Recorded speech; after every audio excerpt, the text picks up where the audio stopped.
आजकल के डॉक्टर के पास जाओ तो वो सबसे पहले कहता है कि टेस्ट कराओ, हैं? पहले वो टेस्टिंग लिखता है, ये टेस्ट कराओ, वो टेस्ट कराओ। वो क्या है? वो पढ़ाई है। जब रिपोर्ट आएगी फिर रिपोर्ट को पढ़ेगा, उसके बाद फिर वो निर्णय लेगा कि कौन सी दवाई देनी चाहिए। उसके बाद 1 हफ्ते की दवाई देगा, उससे भी आराम होता है कि नहीं होता है, फिर बदलेगा। वो क्या है? वो पढ़ाई है।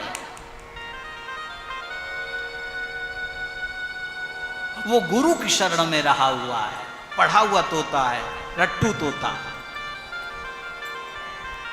लेकिन जिसने सद्गुरु की कृपा प्राप्त की है, अगर उसके पास पेशेंट जाएगा तो फौरन देखते ही बताएगा काहे का, कहां दर्द हो रहा है, यहां पे अपेंडिक्स है और चाहे जांच करवा लो। वो देखते ही बोल देगा। बल्कि पेशेंट कहेगा कि जांच तो करो, डॉक्टर कहेगा कि मैं कह रहा हूं ना ये उसका दर्द है और किसी का दर्द हो ही नहीं सकता। क्यों? समझना कि सद्गुरु की कृपा प्राप्त है उस डॉक्टर को। इस सद्गुरु की कृपा का फल होता है। गुरु कृपा ऐसा नहीं कि उसका कोई प्रधानता नहीं है, मान गुरु कृपा है, लेकिन सद्गुरु कृपा सर्वोपरि है। वो जो चाहे सो कर दे। मेरे पास तो कितनी बार ये प्रश्न आता है, कितनी बार। आज भी मेरे पंकज भाई से मेरी चर्चा हो रही थी, मेरे गुरु भाई हैं पंकज अरोड़ा, तो उनसे मेरी चर्चा हो रही थी तो कि आप संगीत वालों के साथ रियाज रियाज नहीं करते, रियाज किया करो, नए संगीत वाले। मैंने कहा मैं जब से मेरे गुरु महाराज ने गद्दी पे बैठाया, मैंने आज तक किसी के साथ रियाज किया ही नहीं, और ना मेरे ऊपर इस बात का प्रभाव पड़ता कि मेरा स्टाफ मेरे साथ है तो ठीक, नहीं है तो ठीक। और ना मैं कभी इस गद्दी पे कॉपी किताब पेंसिल कभी कुछ लेकर के नहीं आता। ये इस बात का अहंकार नहीं, ये केवल और केवल सद्गुरु की कृपा का फल है, केवल सद्गुरु की कृपा का फल। नहीं लोग बाग महाराज कमरे से गद्दी तक आते आते भूल जाते हैं कि क्या कहना है। डायरियां साथ रखते हैं, इतने दिन से भजन गा रहे हैं लेकिन भजन याद नहीं है, तुरंत डायरी खुल जाती है। इसका मतलब अभी तुम गुरु की शरण में आए हो, अभी तुम सद्गुरु की शरण में नहीं आए। क्योंकि जब सद्गुरु की कृपा होती है वहां पर कोई पेन कॉपी काम, वहां पर तो केवल कृपा काम करती है। उसकी कृपा निरंतर तुम्हारे ऊपर बरसती रहेगी और तुम बोलते चले जाओगे, करते चले जाओगे, करते चले जाओगे, करते चले जाओगे। लेकिन उस कृपा को महसूस करना,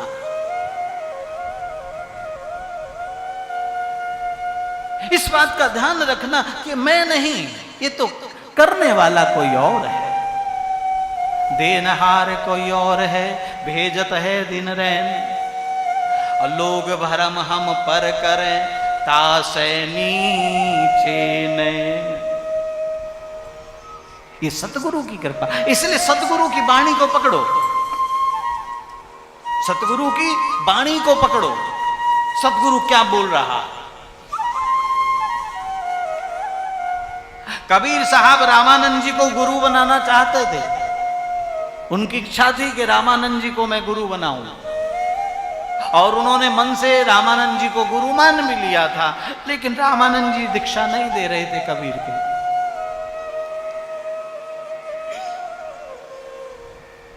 कबीर से लोगों ने कहा कि जब तक दीक्षा ना मिले, मंत्र ना मिले, तब तक कैसे माना जाए कि आप उनके शिष्य हो। कबीर ने कहा कि मंत्र भी ले लेंगे, क्या बात है। और रामानंद जी रोज नित्य गंगा स्नान करने जाते थे, कहते हैं कबीर रात को 2 बजे जाकर गंगा की सीढ़ियों पर लेट गए। रात्रि का समय था। सुबह 4 बजे गुरु महाराज गंगा स्नान करने गए और सीढ़ियां उतर रहे थे। सीढ़ियों पे कबीर लेटे हुए थे। रामानंद जी का जो चरण है वो कबीर की छाती पर पड़ा। कबीर साहब की छाती पर जैसे ही चरण पड़ा वैसे ही मुंह से निकला राम राम राम राम राम। बस कबीर खड़े हो गए और कहा प्रभु मुझे गुरु मंत्र मिल गया, मुझे गुरु दीक्षा मिल गई, बस यही तो लेना था।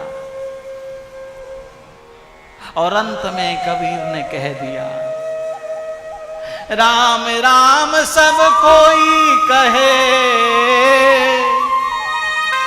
और दशरथ कहे न कोई।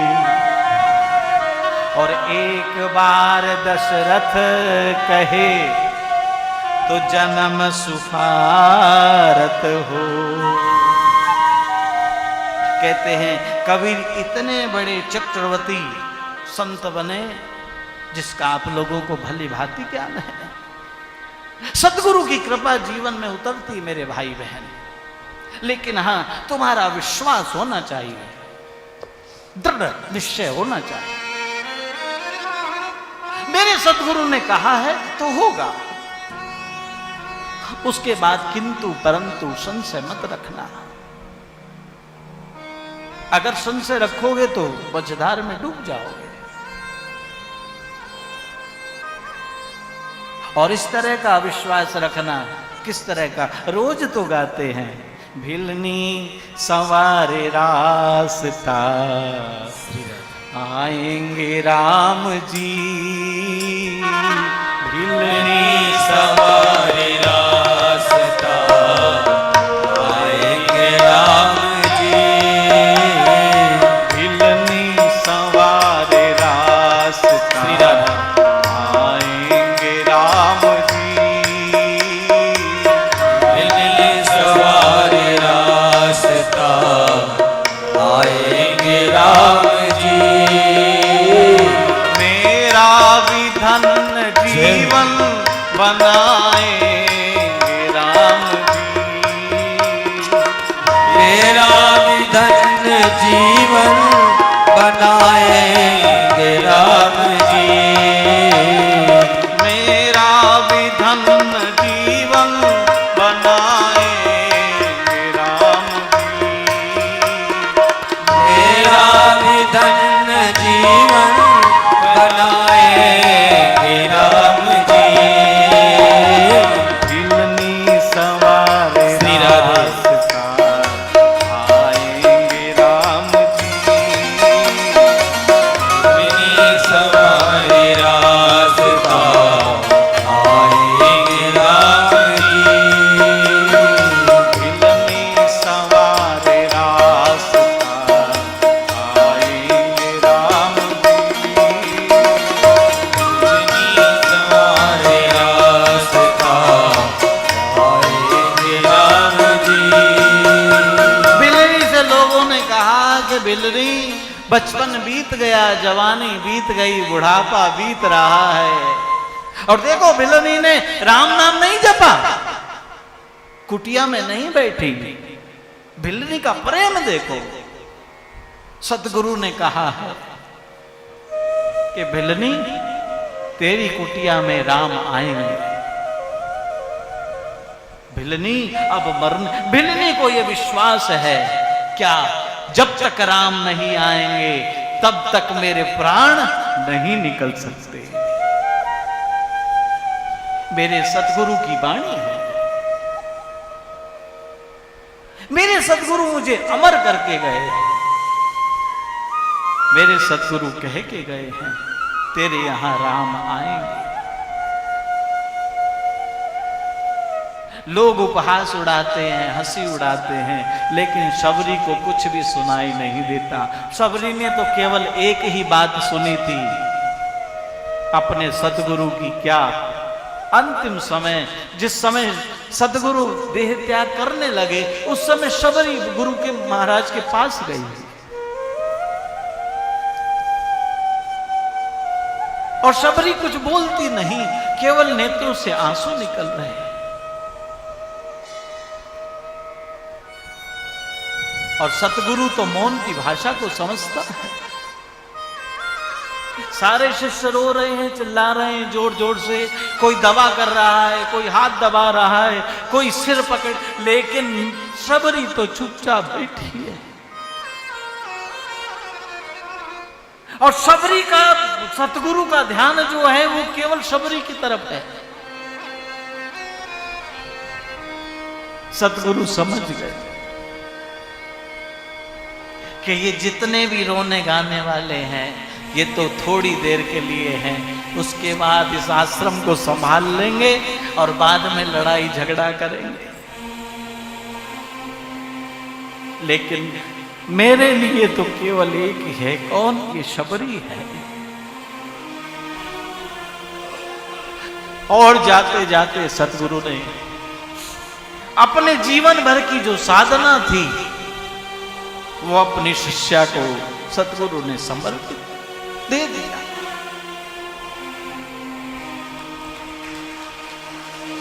जा शबरी,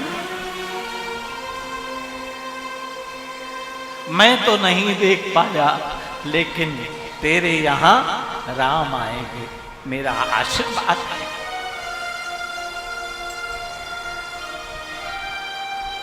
शबरी ने सतगुरु के केवल उन्हीं वचनों को सुना था और इधर सतगुरु की डोर टूटी और उधर शबरी का सुनना बंद हो गया। शबरी की कानों की शक्ति चली गई।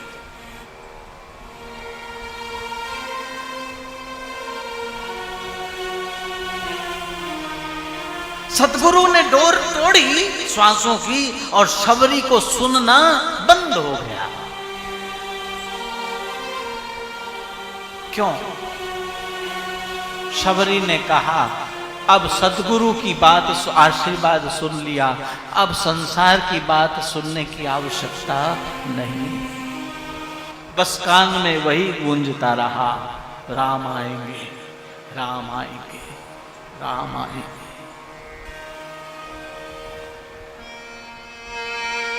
और जब देखो, जब सर्टिफिकेट मिल गया, जब सतगुरु ने आशीर्वाद, तो शबरी को अपने आश्रम में बैठ जाना चाहिए,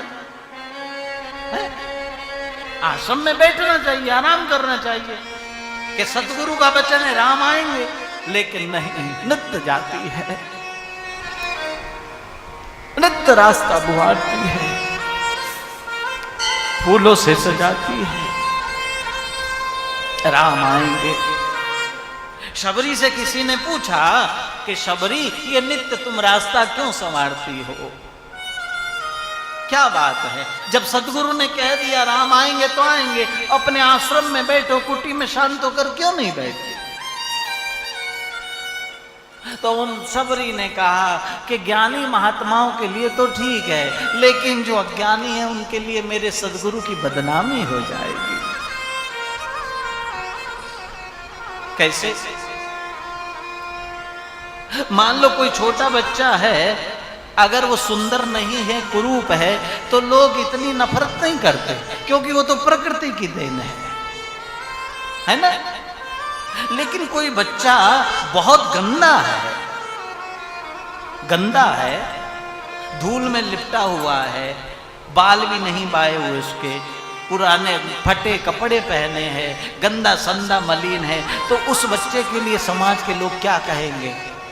क्या कहेंगे मालूम? उस बच्चे के लिए बच्चे को लोग नहीं कहेंगे, उसकी मां को दोष देंगे कि इसकी मां कैसी है। शबरी कहती है कि मैं जानती हूं कि मैं अपनी कुटी में बैठूं तब भी मेरे यहां राम आएंगे, लेकिन मैं जो रास्ता बुहारती हूं रोज, ये मैं अपने सदगुरु के लिए बुहारती हूं।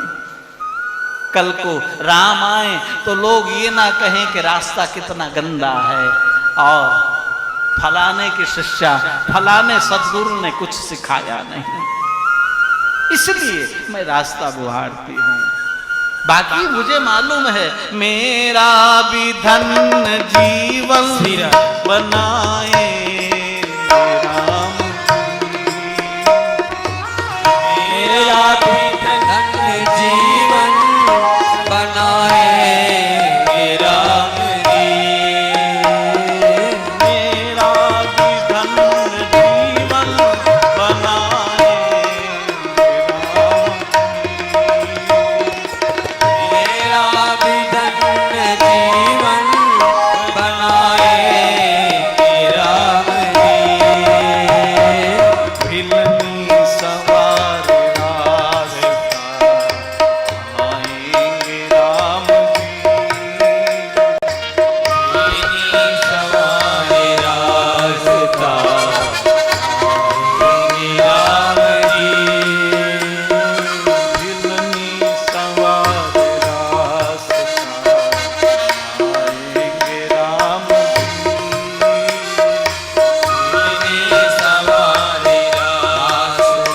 वाणी है उस पे विश्वास रखना मेरे भाई बहन।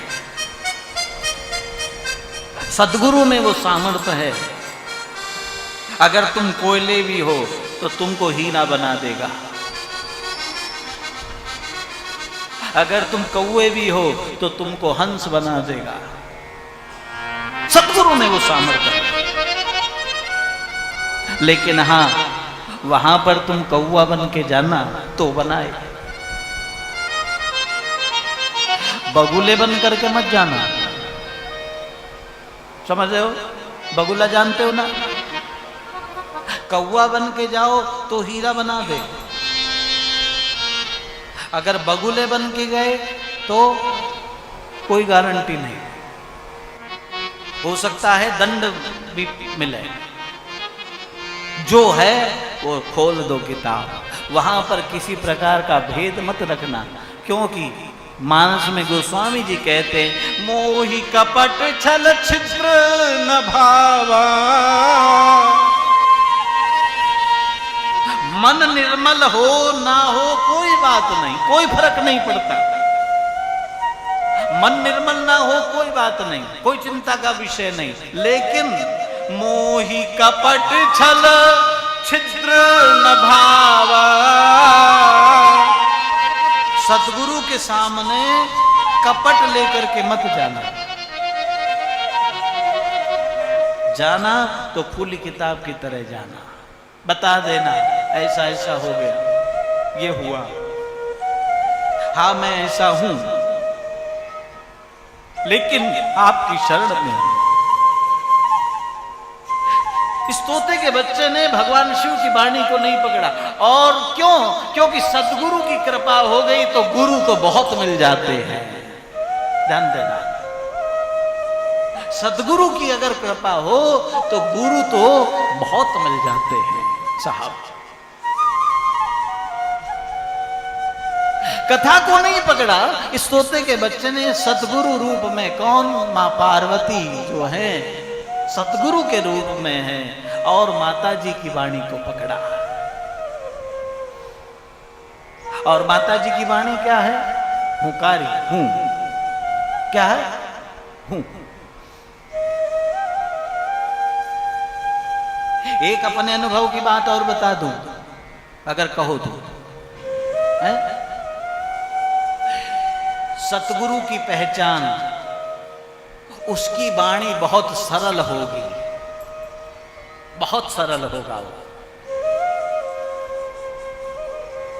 उसके पास आडंबर नहीं होगा, उसके पास दिखावा नहीं होगा, उसके यहां ड्रामेबाजी नहीं होगी। समझ रहे? कि सतगुरु की एक पहचान है। सतगुरु जो है, क्योंकि उसकी तो वाणी में सत्यता है ना, उसके यहां आडंबर नहीं। गुरु के यहां आडंबर हो सकता है, ऐसा आना, सुबह इतने बजे आना, ये लेके आना, वो लेके आना, ये मंत्र इस तरह करना, पद्मासन लगाना, समाधि लगाना, रीढ़ की हड्डी को सीधा करके बैठना, आंखों को, तमाम तरह का बंधन होगा तुम्हारे लिए जो तुम नहीं कर सकते। लेकिन सदगुरु जब कृपा करेगा तो सहजता से बोल देगा, राम राम बोल, सब ठीक हो जाएगा। वो सहजता से तुमको कह देगा। इस सदगुरु की वाणी में आडंबर नहीं होता, बहुत सरल होती है, बहुत सीधी होती है।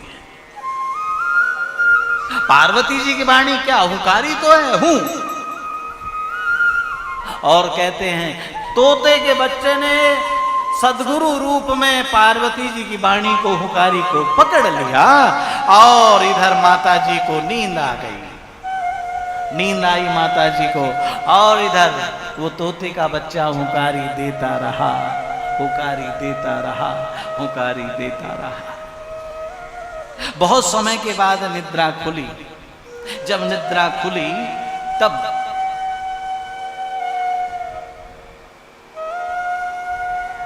पार्वती जी ने भगवान शिव के चरणों को हाथ लगाया, और हाथ लगा करके कहा, प्रभु उद्धव जी महाराज वृंदावन गए, उसके बाद क्या हुआ? भगवान शिव ने कहा कथा तो आगे निकल गई, उद्धव का जो हुआ सो हुआ, तुम बताओ तुम्हारा क्या हुआ। प्रभु मेरा पाप मुझे अभी भी नहीं छोड़ रहा, मुझे नींद आ गई,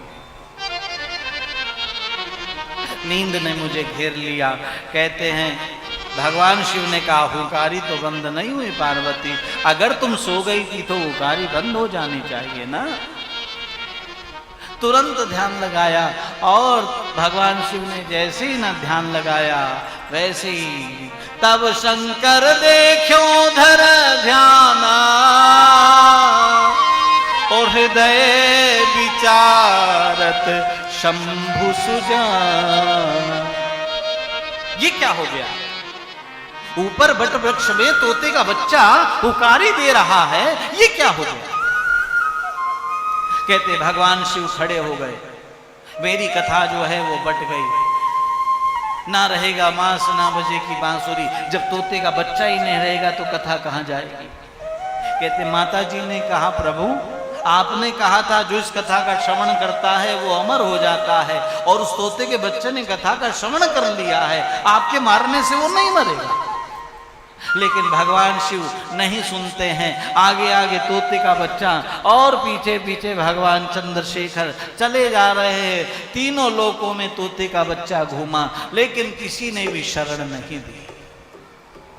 अंत में उत्तर दिशा की ओर बढ़ता है, देवप्रयाग केशव प्रयाग पार करता हुआ चला जा रहा है, और वहां पर हरिओम नमो नारायणा, ओम नमो नारायणा, हरि ओम नमो नारायणा, हरि ओम नमो नारायणा,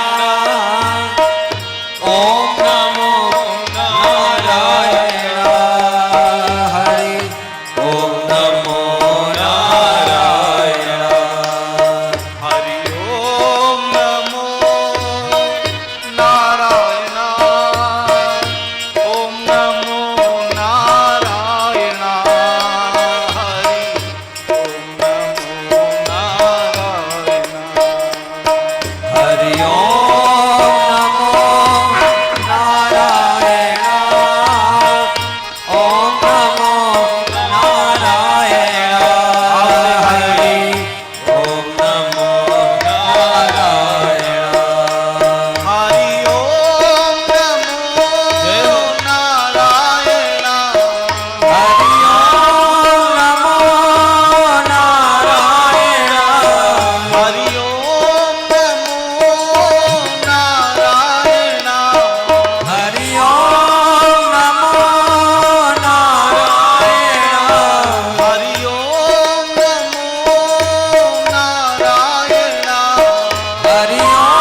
हरि ओम नमो नारायण ओम नमो नारायण हरि ओम नमो नारायण हरि ओम नमो नारायण हरि ओम नमो नारायण हरि ओम नमो नारायण हरि ओम नमो नारायण हरि ओम नमो नारायण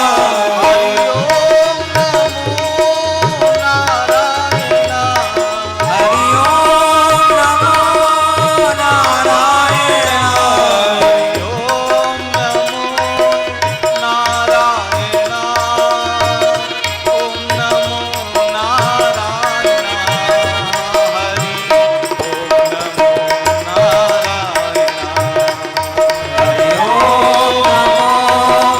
नारायण ओम नमो नारायण